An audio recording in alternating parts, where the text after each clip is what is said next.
आध्यात्मिकता जो है इसके अलग अलग अर्थ हैं। मेन अर्थ आध्यात्मिकता का अर्थ ये नहीं कि हम सन्यासी बन जाए और मंदिर में बैठ के भजन कीर्तन करते रहे। आध्यात्मिकता मतलब हुआ अपने आप को जानना, हम क्या हैं, क्या कर रहे हैं। मेरा काम अगर यदि पढ़ाना का है तो मुझे किस तरह से पढ़ाना है। आइए माँ अपनी प्रस्तुति निवेदन करिए श्री श्री ठाकुर जी के चरणों में। प्रेममय श्री ठाकुर जी के चरणों में मेरा कोटि कोटि प्रणाम। परमाराध्या जगत जननी श्री श्री बौरमा के चरणों में मेरा कोटि कोटि प्रणाम। परम पूज्यपाद श्री श्री बौद्धा के चरणों में मेरा कोटि कोटि प्रणाम।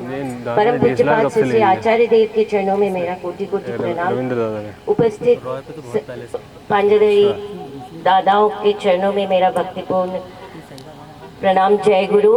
और माताएं एवं सभी जो आए हैं, सब छोटे यथा योग स्थान पर मेरा श्रद्धा और प्यार और शुभेच्छा। जय गुरु। सबको कोई मैंने शुरू कैसे होगा, ठाकुर जी भी कह रहे हैं। एक मैं घटना बता रही हूँ। एक बार क्या हुआ, उस समय आनंद बाजार, ठाकुर जी जहाँ पार्लर में रहते थे उसके साइड में आनंद बाजार में माता मनमोहिनी देवी का एक फोटो था, तो ऊपर लगा हुआ था। एक दिन ठाकुर जी क्या किए, सुबह गए और उस तस्वीर को उतार के लेके आ गए, फिर अच्छे से एक जगह पर उन्होंने रख दिया।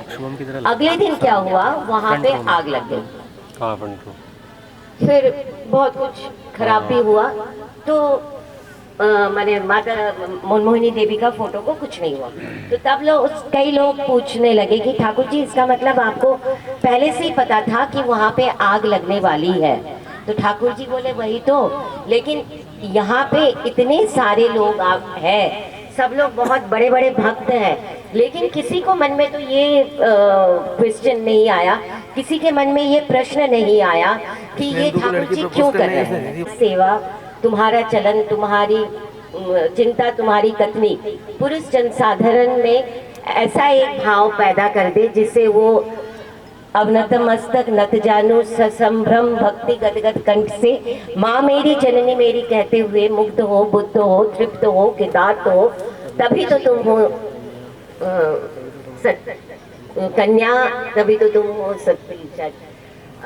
तो मैंने कहना का मतलब है हमारा चिंता, हमारी कथनी, हमारा बोलना, हमारा सोचना, सब कुछ ऐसा होगा ताकि हर जनसाधारण में, सब में एक ऐसा भाव पैदा कर दे कि वो नत जानू हो, वो माने श्रद्धावनत हो, और तभी हम कन्या है, तभी हम है सती।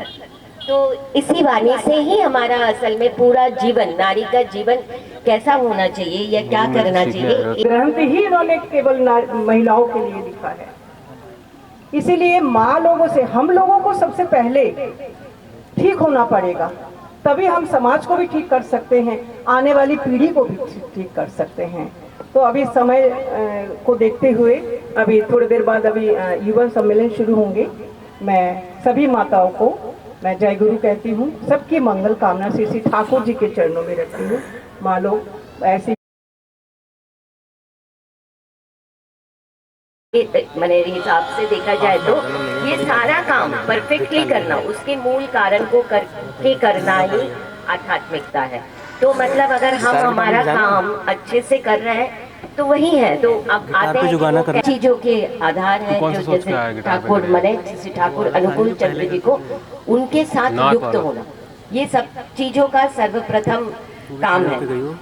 जैसे हम लोग स्कूल जाने, बच्चों का शिक्षा शुरू करते हैं, स्कूल मैंने पढ़ाई लिखाई शुरू होती है, अगर साधारण रूप से हम लोग बोले तो सबसे पहले क्या होगा, वो एक स्कूल में एडमिशन लेगा, तब उसका हम लोग मानते हैं वहाँ से उसकी पढ़ाई लिखाई की शुरू। भारत से अगर हम दुखी हो जाते हैं, वो मन लेके जब हम खाना बनाते हैं और वो खाना अगर मेरा बेटा खा रहा है, बेटा या बेटी जो भी है, तो वो कभी भी जीवन में 100% खुश होके आगे नहीं बढ़ सकता, क्योंकि कहीं ना कहीं उसके मन में वो एक संकोच या संख्या, एक डर, दुख का भाव रह ही जाता है। तो हमें ये बात का हमेशा ध्यान रखना है। और हम तो माताएं हैं, हम जानते ही है, हम माने परमपिता के संतान है, नारी शक्ति माँ दुर्गा का रूप है। तो हम अगर इस तरह से सोचे और चले तो जरूर कर सकते हैं, हमेशा कर सकते हैं। हम ऐसे ही करें, सबको, हम खुद अच्छे बने और सबको इसी तरह से बोलने की कोशिश करें। बिना बोले, अगर हम बोलेंगे नहीं, उसको करेंगे नहीं, तो नहीं हो सकता। आचार्य देव कह रहे हैं कि हम चाहे तो बोल के समझा के जितने आसानी से सारा काम कर सकते हैं, और कोई नहीं दादा लोग इतने आसानी से नहीं कर सकते। मैंने वहीं छोड़ दिया। मैं आप सबके मंगल प्रार्थना करती हूँ। शायद अभी मेरा समय हो गया है, अभी युवा सम्मेलन का समय है। कुर्ता और मैं सबका मंगल प्रार्थना करती हूँ। वंदे पुरुषोत्तम।